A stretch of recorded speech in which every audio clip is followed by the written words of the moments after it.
Okay. Let's go with what you guys are saying.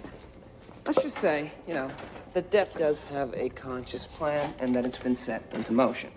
Great. So, Newton's third law of motion. And, well, look, I'm just guessing that it goes for death, too, when he's working in our world. Newton says that every action has an equal and opposite reaction. So, that means that if death has taken action, so can we. And that action we take might have an opposite reaction that thwarts death's intent. You're being a fucker, but go on. Okay. What if, for example, the last in line were to make the utilitarian choice, kill themselves?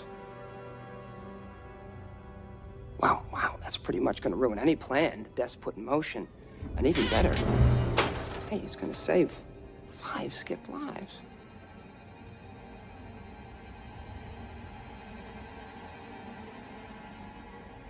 Any takers?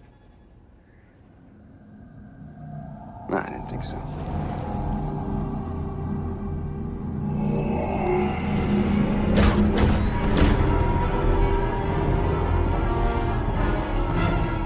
There goes!